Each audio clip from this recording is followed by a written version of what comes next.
Hello everyone, welcome to our YouTube channel. Myself Annie. और आज की video में हम डिस्कस करेंगे आंध्र प्रदेश के ग्राम सचिवालय के बारे में। आज तक हमने केंद्रीय सचिवालय के बारे में सुना है, इसके अलावा राज्य स्तर पर राज्य सरकार के सचिवालयों के बारे में भी सुना है, लेकिन आज हम बात करेंगे ग्राम सचिवालयों के बारे में, यानी कि विलेज सेक्रेटेरिएट के बारे में, जो कहाँ पर है, आंध्र प्रदेश में। तो वीडियो स्टार्ट करने से पहले आप हमारे सोशल मीडिया अकाउंट से भी जुड़ सकते हैं और इस टॉपिक के नोट्स एंड पीडीएफ आपको मिलेंगे टेलीग्राम चैनल से, तो आप इस टेलीग्राम चैनल से भी जुड़ सकते हैं। तो 1980 की बात है जब भारत के पूर्व प्रधानमंत्री यानी कि राजीव गांधी जी ने कहा था कि कल्याण और गरीबी उन्मूलन के लिए लक्षित प्रत्येक 1 रुपये के लिए केवल 15 पैसे ही इच्छित लाभार्थी तक पहुंचते हैं। इसका क्या मतलब है? राजीव गांधी जी ने कहा था कि जो भी योजनाएं चलाई जाती हैं गरीबी उन्मूलन के लिए, गरीबों के कल्याण के लिए, जो भी उनको पैसे पहुंचाने के लिए योजना बनाई जाती है, तो उनमें से अगर सरकार उनके लिए 1 रुपया भेजती है तो केवल उनके पास 15 पैसे ही पहुंचते हैं, बाकी पैसे उन तक नहीं पहुंचते।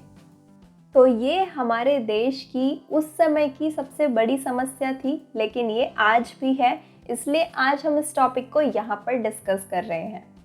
तो इस चीज़ का कारण क्या है? क्यों जितने पैसे, जितनी योजनाएं गरीबों के लिए चलाई जाती हैं वो उन तक पूरी तरीके से क्यों नहीं पहुँच पाती? तो इसका कारण है सबसे पहले भ्रष्टाचार। हमारे देश में हम देखते हैं कि हर स्तर पर भ्रष्टाचार है। किसी भी काम के लिए बहुत ज़्यादा पैसे खर्च करने पड़ते हैं और उसके बाद जाकर कोई भी सरकारी काम या सरकारी योजनाओं का लाभ लोगों को मिलता है। तो इस कारण गरीबों तक जो भी योजनाएं चलाई जाती हैं उन तक वो नहीं पहुंच पाती, पूरी तरीके से गरीबों को उनका लाभ नहीं मिल पाता। इसके अलावा जागरूकता की कमी भी है लोगों में। सरकार गरीब कल्याण के लिए बहुत सी योजनाएं चलाती रहती हैं, लेकिन लोगों को इनके बारे में पता ही नहीं होता कि उनके लिए कौन सी योजनाएं चलाई जा रही हैं, कौन सी नहीं। तो यहाँ पर जागरूकता की कमी भी है, इसलिए गरीबों को उन योजनाओं का पूरी तरीके से लाभ नहीं मिल पाता। और इसका तीसरा सबसे बड़ा कारण है दस्तावेजीकरण और जटिल प्रक्रिया। कोई भी योजना अगर चलाई जाती है तो उसमें डॉक्यूमेंटेशन होता है, बहुत लंबा प्रोसेस होता है, बहुत दिन तक सरकारी ऑफिस के चक्कर लगाने पड़ते हैं लोगों को। तो इसलिए इन झमेलों में लोग पड़ना ही नहीं चाहते और फिर वो इन योजनाओं का लाभ ही नहीं ले पाते। अब जैसे कि एक दिहाड़ी मजदूर है, अगर उसको किसी योजना का लाभ उठाना है तो उसको क्या कराना होगा? पहले सरकारी ऑफिस में जाना होगा, रजिस्ट्रेशन कराना होगा, अपना रिकॉर्ड वहाँ पर देना होगा और फिर वहाँ से पैसे लेकर आने होंगे। और उससे पहले क्या होगा? दस्तावेजीकरण होगा, डॉक्यूमेंटेशन होगा, सारे फॉर्म फिल किया जाएगा, उसके सारे डॉक्यूमेंट अटेस्ट किए जाएंगे। तो इन सब में 2-3 दिन या फिर हफ्ता भर तक भी लग सकता है। तो ऐसे में क्या होगा? उसके काम का नुकसान होगा, क्योंकि वो तो एक दिहाड़ी मजदूर है। अगर वो अपने काम पर ही नहीं जाएगा तो वो अपना घर नहीं चला पाएगा। तो ऐसे में इतनी जटिल प्रक्रिया होने की वजह से लोग इन योजनाओं का लाभ ही नहीं उठा पाते, यहाँ पर अपना रजिस्ट्रेशन ही नहीं करा पाते। डॉक्यूमेंटेशन की वजह से वो खुद ही इन चीज़ों का लाभ नहीं लेते। तो ये 3 मेन कारण है जिसकी वजह से गरीबों को उनके लिए चलाई जा रही योजनाओं का लाभ नहीं मिल पाता। लेकिन अब कुछ हद तक इसका समाधान यहाँ पर निकाला जा चुका है। किसके माध्यम से? जैम के माध्यम से। जैम क्या है? जनधन योजना।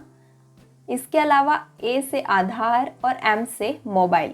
तो इन 3 चीज़ों की मदद से यहाँ पर इस चीज़ का समाधान निकाला गया है। जैसे कि जनधन योजना के तहत सभी के अकाउंट खोले गए हैं, ज़ीरो बैलेंस अकाउंट। आधार कार्ड और मोबाइल को उससे लिंक किया गया है। अब अगर सरकार किसी भी योजना के तहत किसी भी व्यक्ति तक पैसे पहुंचाना चाहती है तो वो जनधन योजना आधार और मोबाइल के तहत उसके अकाउंट में, उसके खाते में आसानी से पहुंच सकते हैं। जैसे कि हम देख सकते हैं, अगर अभी सरकार को किसानों को किसी भी तरह का मुआवजा देना हो, किसी भी तरह की सहायता देनी हो, तो उनका जनधन खाता भी खुला होगा और आधार और मोबाइल होने के कारण उनके अकाउंट में सीधे पैसे पहुँच जाएंगे। तो ये जैम की मदद से जो ये अंतराल था कि गरीब लोगों तक योजनाओं का लाभ नहीं पहुंच पा रहा था, ये बहुत कम हुआ है, लेकिन ये अंतराल अभी भी है। जो राजीव गांधी जी ने बात कही थी कि 1 रुपये अगर दिए जाते हैं तो उन तक सिर्फ 15 पैसे ही पहुंचते हैं, तो ये चीज़ घटकर थोड़ी कम हुई है। यानी कि अगर 1 रुपये की बात की जाए तो अभी लगभग 65 पैसे तक पहुंच जाते हैं उन तक, लेकिन अंतराल तो अभी भी है।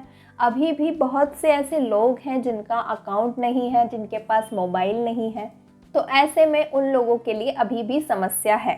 ये योजनाएं लागू की जाती हैं, लेकिन स्थानीय सरकारें जो हैं उन्हें गरीब व्यक्ति तक पहुंचाने में सक्षम नहीं है। क्या होता है, केंद्रीय सरकार द्वारा कोई भी योजनाएं चलाई जाती हैं गरीबों के लिए, गरीब कल्याण योजना, लेकिन जो स्थानीय सरकारें होती हैं, जैसे कि जो निगम पार्षद होते हैं, पंचायतें होती हैं, वहाँ पर जो है नहीं हो पाता काम। वहाँ हर एक गांव के व्यक्ति को, यानी कि ग्राउंड लेवल पर हर व्यक्ति को, अगर टॉप लेवल से कोई योजना शुरू हुई है तो ग्राउंड लेवल तक, यानी कि गांव के हर एक व्यक्ति तक उस योजना का लाभ पहुंचना चाहिए, जो कि नहीं पहुंच पाता। और ये जिम्मेदारी है स्थानीय सरकार की, और स्थानीय सरकार इस जिम्मेदारी को पूरा नहीं कर पाती। क्यों नहीं कर पाती? क्योंकि ये योजनाएं कम वित्त पोषित होती हैं, यहाँ पर पैसे की कमी होती है और कर्मचारियों को नियोजित करने में ये असमर्थ होती हैं। कर्मचारी ही इतने समर्थ नहीं होते, इतने सक्षम नहीं होते कि इन योजनाओं का सही ढंग से क्रियान्वयन किया जा सके। और हमारे देश में जो स्थानीय शासन प्रणाली है वो आमतौर पर हम देखते हैं कि जाति और धर्म के आधार पर ध्रुवीकृत होती है। हम शहरों में ये चीज़ फिर भी कम देखते हैं, लेकिन गांव में जो स्थानीय शासन प्रणाली होती है, जो सरकार होती है, हम ग्राम पंचायत में देख सकते हैं, पंचायत चुनाव में देख सकते हैं, शासन प्रणाली होती है वो जाति और धर्म पर आधारित होती है। बहुत ज़्यादा हम जाति और धर्म के आधार पर ध्रुवीकरण देख सकते हैं कि लोग केवल अपने ही धर्म के, अपनी ही जाति के लोगों को वोट देते हैं, उनको ही चुनते हैं। तो ऐसे में क्या होता है कि गरीबों को जो राजनेता होते हैं उन पर निर्भर रहना पड़ता है कि ये हमारा काम कराएंगे, इसलिए वो क्या करते हैं, उन पर ही निर्भर रहते हैं। और सरकारी अधिकारियों को रिश्वत देनी पड़ती है। किस लिए रिश्वत देनी पड़ती है? भूमि रिकॉर्ड, राशन कार्ड, स्वास्थ्य कार्ड, पेंशन आदि, मतलब कुछ भी अगर सरकारी काम होगा तो उन्हें क्या करना होगा, गांव के लोगों को, गरीबों को, सरकारी अधिकारियों को रिश्वत देनी ही पड़ेगी, तभी उनका काम होगा। तो स्थानीय शासन, हमारे देश में स्थानीय शासन प्रणाली में सुधार किया जाना बहुत ज़रूरी है। तो हमने शुरू में जो बात जहाँ से शुरू की थी राजीव गांधी जी की स्टेटमेंट से, तो उनकी स्टेटमेंट में हमने यही देखा था कि लोगों तक पूरी तरीके से योजनाओं का लाभ नहीं पहुंच पाता। तो उसमें हमने कुछ कारण देखे। हमने देखा भ्रष्टाचार है, जागरूकता की कमी है लोगों में, और एक कारण है हमारी स्थानीय शासन प्रणाली। ये सबसे बड़ा कारण है। अगर हम अपनी स्थानीय शासन प्रणाली को सही तरीके से चला पाएँ तो उससे क्या होगा, लाभ मिलेगा गरीबों को। हर व्यक्ति सरकार द्वारा चलाई जाने वाली योजनाओं का लाभ प्राप्त कर सकेगा। तो यहाँ पर स्थानीय शासन प्रणाली में सुधार आवश्यक है। तो इस समस्या को दूर करने के लिए, स्थानीय शासन प्रणाली को सुधार करने के लिए, उसमें आंध्र प्रदेश सरकार एक समाधान लेकर आती है। आंध्र प्रदेश सरकार के हम यहाँ पर समाधान की बात करेंगे, जो बहुत इम्पोर्टेंट, और यही हमारा आज का मेन टॉपिक भी है। तो 2 अक्टूबर 2019 को, 2 अक्टूबर यानी कि महात्मा गांधी जी के जन्म दिवस पर, विकेंद्रीकृत नागरिक केंद्रित सेवा वितरण मॉडल शुरू किया गया। और इसमें क्या था कि राज्य के सभी गांवों में ग्राम सचिवालय स्थापित किए गए। तो जैसे सचिवालय होते हैं केंद्रीय स्तर पर, राज्य स्तर पर, तो इसी तरीके से हर गांव में ग्राम सचिवालय स्थापित किए गए। और आंध्र प्रदेश में कुल 11,162 गांव हैं, और उन सभी गांवों में इस तरह से ग्रामीण सचिवालय स्थापित किए गए।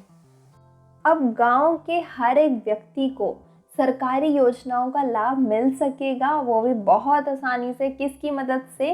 ग्राम सचिवालय की मदद से। तो वो हम अब देखेंगे कि कैसे ग्राम सचिवालय यहाँ पर बहुत फ़ायदेमंद साबित हुए। किस लिए? जो लोगों को, गरीब लोगों को योजनाओं का लाभ पहुँचाने के लिए। तो अब बात करते हैं ग्राम सचिवालय की कार्यप्रणाली के बारे में।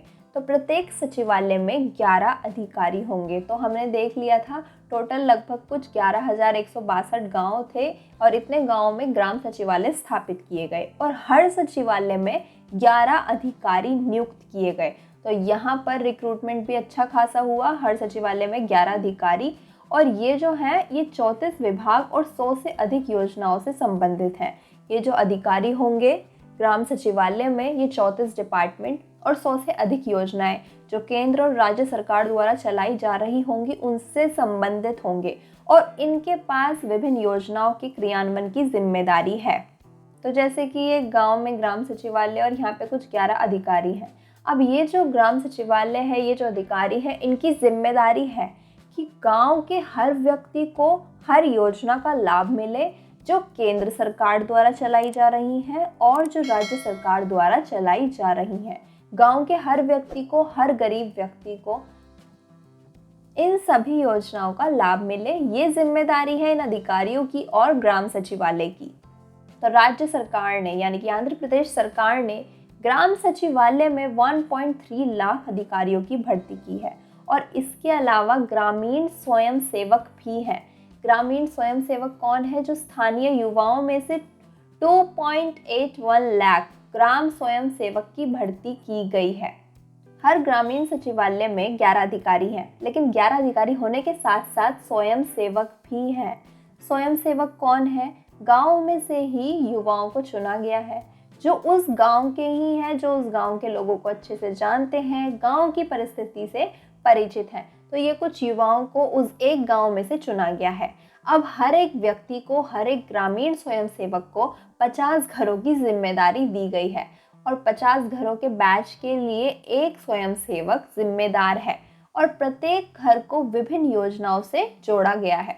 मतलब इन स्वयंसेवकों की क्या जिम्मेदारी है कि ये हर घर तक, घर घर जाकर हर योजनाओं के बारे में बताएं, सभी को सरकार द्वारा चलाई जा रही योजनाओं की जिम्मेदारी दें और ये सुनिश्चित करें कि हर व्यक्ति तक योजनाओं का लाभ पहुंच रहा है, हर व्यक्ति को योजनाओं का लाभ प्राप्त हो रहा है।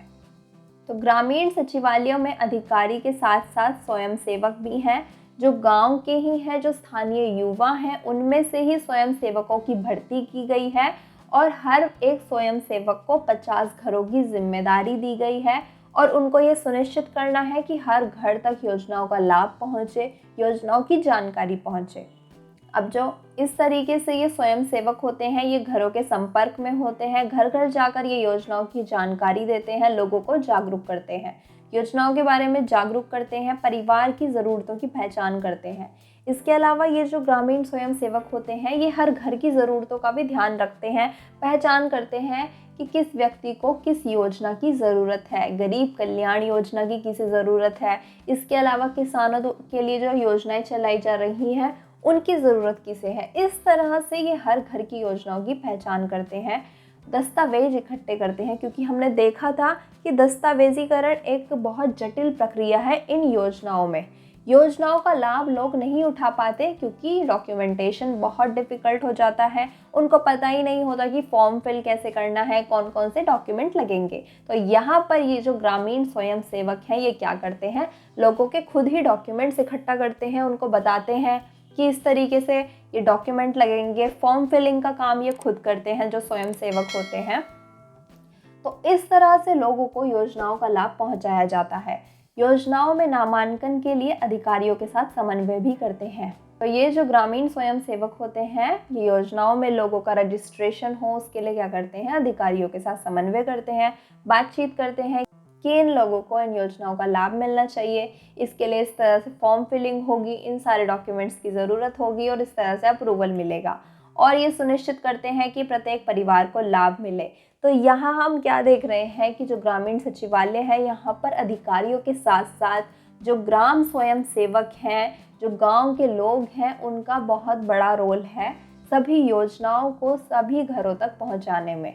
अब ग्राम सचिवालय के क्या लाभ होते हैं? योजनाओं के क्रियान्वयन में पारदर्शिता होती है, लोगों को पता होता है कि कौन सी योजना उनके लिए चल रही है, किस तरह से उन्हें योजनाओं का लाभ मिलेगा, प्रत्येक व्यक्ति तक योजना की पहुंच हो रही है। और दस्तावेज अपलोड करने के लिए सचिवालय में डिजिटल सिस्टम है, यानी कि अब पहले की तरह कॉम्प्लेक्स सिस्टम नहीं है डॉक्यूमेंटेशन का।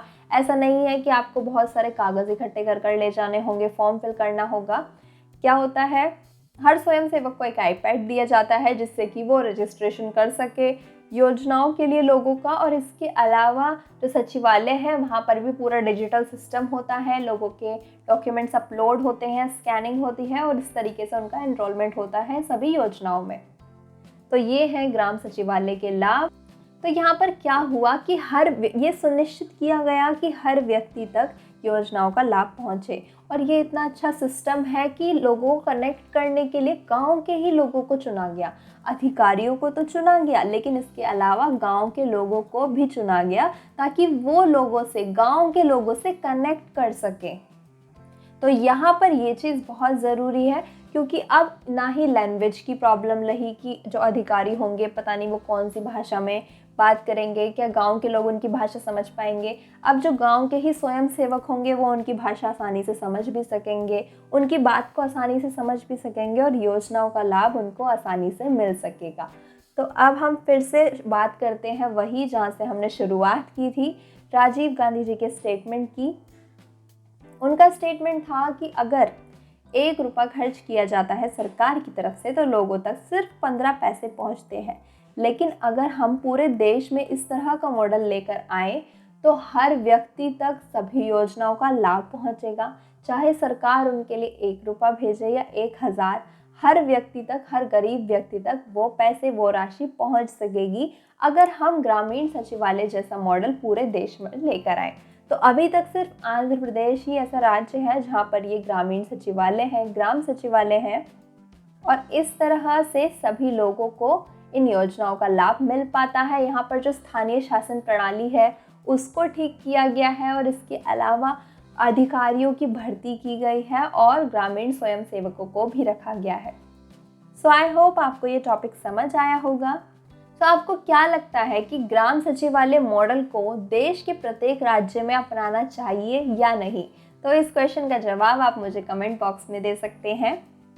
वीडियो पसंद आए तो लाइक ज़रूर करना और अपने दोस्तों के साथ शेयर भी करना, और अगर आपने अभी तक चैनल को सब्सक्राइब ना किया हो तो सब्सक्राइब कर देना, साथ ही बेल आइकन को भी प्रेस कर देना। हमारे सोशल मीडिया अकाउंट से जुड़ने के लिए आप पेज को भी फॉलो कर सकते हैं, और इस टॉपिक के नोट्स एंड PDF आपको मिलेंगे टेलीग्राम चैनल से, तो अभी जाकर आप चैनल से भी जुड़ सकते हैं। Thank you.